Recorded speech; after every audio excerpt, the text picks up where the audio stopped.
Les pierres de Plouhinec, par Charles-Émile Souvestre.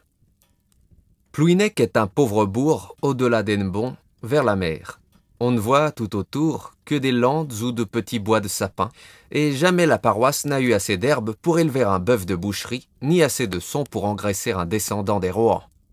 Mais si les gens du pays manquent de blé et de bestiaux, ils ont plus de cailloux qu'il n'en faudrait pour rebâtir l'Orient, et l'on trouve au-delà du bourg une grande bruyère dans laquelle les Corrigans ont planté 2 rangées de longues pierres qu'on pourrait prendre pour une avenue si elles conduisaient quelque part. C'était près de là, vers le bord de la rivière d'Intel, que demeurait autrefois un homme appelé Marzine. Il était riche pour le canton, c'est-à-dire qu'il pouvait faire saler un petit porc tous les ans, manger du pain noir à discrétion et acheter une paire de sabots le dimanche du laurier. Aussi passait-il pour fier dans le pays et avait-il refusé sa sœur, Rosaine, à beaucoup de jeunes garçons qui vivaient de leur sueur de chaque jour. Parmi eux se trouvait Bernaise, brave travailleur et digne chrétien, mais qui n'avait apporté pour légitime, en venant dans le monde, que la bonne volonté. Bernaise avait connu Rosaine toute petite, quand il était arrivé de Ponscorf-Bridé pour travailler dans la paroisse, et elle l'avait souvent poursuivi avec la chanson que les enfants répètent à ceux de son pays.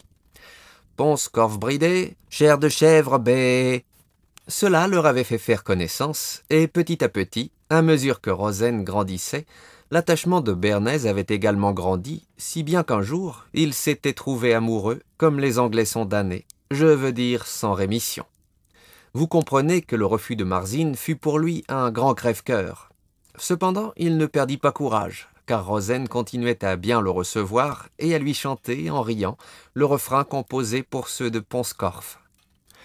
Or, on était arrivé à la nuit de Noël, et comme l'orage avait empêché de se rendre à l'office, tous les gens de la ferme se trouvaient réunis, et avec eux, plusieurs garçons du voisinage, parmi lesquels était Bernaise. Le maître de la maison, qui voulait montrer son grand cœur, avait fait préparer un souper de boudin et de bouillie de froment au miel. Aussi, tous les yeux étaient tournés vers le foyer, sauf ceux de Bernaise, qui regardait sa chère Rosnick.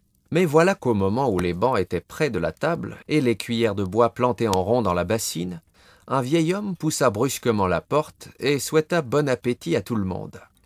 C'était un mendiant de Pluvigné, qui n'entrait jamais dans les églises et dont les honnêtes gens avaient peur. On l'accusait de jeter des sorts sur les bestiaux, de faire noircir le blé dans l'épi et de vendre aux lutteurs les herbes magiques. Il y en avait même qui le soupçonnaient de devenir gobelin à volonté. Cependant, comme il portait l'habit des pauvres, le fermier lui permit de s'approcher du foyer. Il lui fit même donner un escabeau à 3 pieds et une portion d'invité. Quand le sorcier eut fini de manger, il demanda à se coucher, et Bernaise alla lui ouvrir l'étable où il n'y avait qu'un vieil âne pelé et un bœuf maigre. Le mendiant se coucha entre eux pour avoir chaud, en appuyant sa tête sur un sac de landes pilées. Mais comme il allait tomber dans le sommeil, minuit sonna.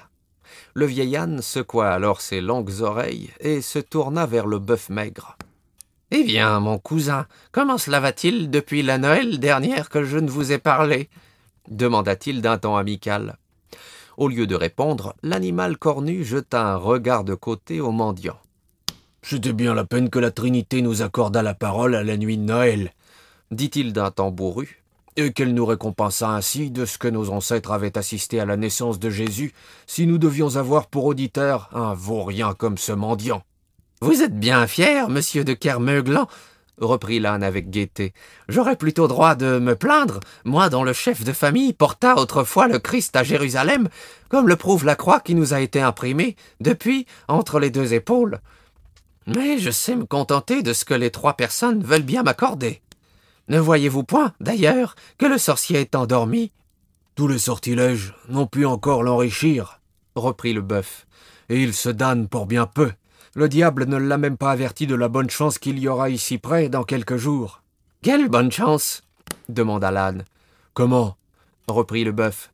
« Ne savez-vous donc pas que, tous les 100 ans, les pierres de la bruyère de Plouhinec vont boire à la rivière d'Intel, et que, pendant ce temps, les trésors qu'elles cachent restent à découvert ?»« Ah, je me rappelle maintenant, interrompit l'âne. Mais les pierres reviennent si vite à leur place qu'il est impossible de les éviter et qu'elles vous écrasent si vous n'avez point, pour vous en préserver, une branche de l'herbe de la croix entourée de trèfles à 5 feuilles. » « Et encore, » ajouta le bœuf, « le trésor que vous avez emporté tombe-t-il en poussière si vous ne donnez en retour une âme baptisée? Il faut la mort d'un chrétien pour que le démon vous laisse jouir en repos des richesses de Plouhinec. » Le mendiant avait écouté toute cette conversation sans oser respirer. « Ah, chers animaux, mes petits cœurs, pensait-il en lui-même, vous venez de me faire plus riche que tous les bourgeois de Vannes et de Lorient. Soyez tranquilles, le sorcier de Pluvigné ne se damnera pas désormais pour rien. » Il s'endormit ensuite, et le lendemain, au point du jour, il était dans la campagne, cherchant l'herbe de la croix et le trèfle à 5 feuilles. Il lui fallut chercher longtemps et s'enfoncer dans le pays, là où l'air est plus chaud et où les plantes restent toujours vertes. Enfin, la veille du jour de l'an, il reparut à Plouhinec avec la figure d'une belette qui a trouvé le chemin du colombier. Comme il passait sur la lande, il aperçut Bernaise occupée à frapper avec un marteau pointu contre la plus haute des pierres. « Que Dieu me sauve !» s'écria le sorcier en riant. « Avez-vous envie de vous creuser une maison dans ce gros pilier ?»« Non, » dit Bernaise tranquillement, « mais comme je suis sans ouvrage pour le moment, j'ai pensé que si je traçais une croix sur une des pierres maudites, je ferais une chose agréable à Dieu, qui me le revaudra tôt ou tard. »« Vous avez donc quelque chose à lui demander ?» fit observer le vieil homme. « Tous les chrétiens ont à lui demander le salut de leur âme, » répliqua le jeune gars. « Et n'avez-vous point aussi quelque chose à lui dire de Rosaine ?» ajouta plus bas le mendiant. Bernaise le regarda. « Ah, vous savez cela, » reprit-il. « Après tout, il n'y a ni honte ni péché, et si je recherche la jeune fille, c'est pour la conduire devant le curé. Malheureusement, Marzine veut un beau-frère qui puisse compter plus de réal que je ne possède de blanc marqué. »« Et si je te faisais avoir plus de louis d'or que Marzine ne possède de réal ?» dit le sorcier à demi-voix. « Vous » s'écria Bernaise. « Moi ?»« Que me demanderiez-vous pour cela ?»« Rien qu'un souvenir dans tes prières. »« Ainsi, il n'y aurait pas besoin de compromettre mon salut ?»« Il n'y aurait besoin que de courage. »« Alors dites-moi ce qu'il faut faire » s'écria Bernaise en laissant tomber son marteau. « Quand on devrait s'exposer à 30 morts, je suis prêt, car j'ai moins de goût à vivre qu'à me marier. » Quand le mendiant vit qu'il était si bien disposé, il lui raconta comment, la nuit prochaine, les trésors de la lande seraient tous à découvert, mais sans lui apprendre en même temps le moyen d'éviter les pierres au moment de leur retour. Le jeune garçon crut qu'il ne fallait que de la hardiesse et de la promptitude. Aussi dit-il, « Vrai comme il y a 3 personnes en Dieu, je profiterai de l'occasion, vieil homme, et j'aurai toujours une pinte de mon sang à votre service pour l'avertissement que vous venez de me donner. Laissez-moi seulement finir la croix que j'ai commencé à creuser sur cette pierre. Quand il sera temps, j'irai vous rejoindre près du petit bois de sapin. » Bernaise tint parole et arriva au lieu convenu 1 heure avant minuit. Il trouva le mendiant qui portait un bissac de chaque main et un autre suspendu au cou. « Allons, » dit-il au jeune homme, « asseyez-vous là et pensez à ce que vous ferez quand vous aurez à discrétion l'argent, l'or et les pierreries. » Le jeune homme s'assit à terre et répondit « Quand j'aurai l'argent à discrétion, je donnerai à ma douce Rosnick tout ce qu'elle souhaite et tout ce qu'elle a souhaité, depuis la toile jusqu'à la soie, depuis le pain jusqu'aux oranges. »« Et quand vous aurez l'or à volonté ?» ajouta le sorcier. « Quand j'aurai l'or à volonté, » reprit le garçon, « je ferai riche tous les parents de Rosnick et tous les amis de ses parents jusqu'aux dernières limites de la paroisse. »« Et quand vous aurez enfin les pierreries à foison ?» acheva le vieil homme. « Alors, » s'écria Bernaise, « je ferai tous les hommes de la terre riches et heureux, et je leur dirai que c'est Rosnick qui l'a voulu. » Pendant qu'ils causaient ainsi, l'heure passait et minuit arriva. À l'instant même, il se fit un grand bruit sur la lande, et l'on vit, à la clarté des étoiles, toutes les grandes pierres quitter leurs places et s'élancer vers la rivière d'Intel. Elles descendaient le long du coteau en froissant la terre et en se heurtant comme une troupe de géants qui auraient trop bu. Elles passèrent ainsi, pêle-mêle, à côté des 2 hommes et disparurent dans la nuit. Alors, le mendiant se précipita vers la bruyère, suivi de Bernaise, et, aux places où s'élevaient un peu auparavant les grandes pierres, ils aperçurent des puits remplis d'or, d'argents et de pierreries qui montaient jusqu'au bord. Bernèse poussa un cri d'admiration et fit le signe de la croix.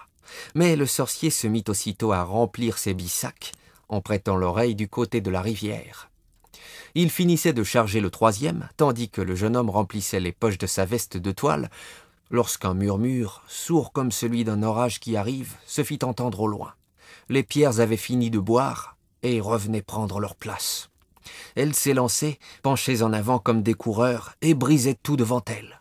Quand le jeune homme les aperçut, il se redressa en s'écriant « Ah, Vierge Marie, nous sommes perdus !»« Non, pas moi !» dit le sorcier, qui prit à la main l'herbe de la croix et le trèfle à 5 feuilles. « Car j'ai ici mon salut. Mais il fallait qu'un chrétien perdît la vie pour m'assurer ses richesses. Et ton mauvais ange t'a mis sur mon chemin. Renonce donc à Rosaine et pense à mourir. » Pendant qu'il parlait ainsi, l'armée de Pierre était arrivée. Mais il présenta son bouquet magique et elle s'écarta à droite et à gauche pour se précipiter vers Bernèse. Celui-ci, comprenant que tout était fini, se laissa tomber à genoux et allait fermer les yeux, lorsque la grande pierre qui accourait en tête s'arrêta tout à coup et, fermant le passage, se plaça devant lui comme une barrière pour le protéger. Bernèse, étonné, releva la tête et reconnut la pierre sur laquelle il avait gravé la croix. C'était désormais une pierre baptisée qui ne pouvait nuire à un chrétien. Elle resta immobile devant le jeune homme jusqu'à ce que toutes ses sœurs eussent repris leur place. Alors, elle s'élança comme un oiseau de mer pour reprendre aussi la sienne et rencontra sur son chemin le mendiant que les 3 bissacs chargés d'or retardaient. En la voyant venir, celui-ci voulut présenter ses plantes magiques, mais la pierre, devenue chrétienne, n'était plus soumise aux enchantements du démon, et elle passa brusquement en écrasant le sorcier, comme un insecte. Bernèse eut, outre ce qu'il avait recueilli lui-même, les 3 bissacs du mendiant, et devint ainsi assez riche pour épouser Rosaine, et pour élever autant d'enfants que le Laouénanique a de petits dans sa couvée.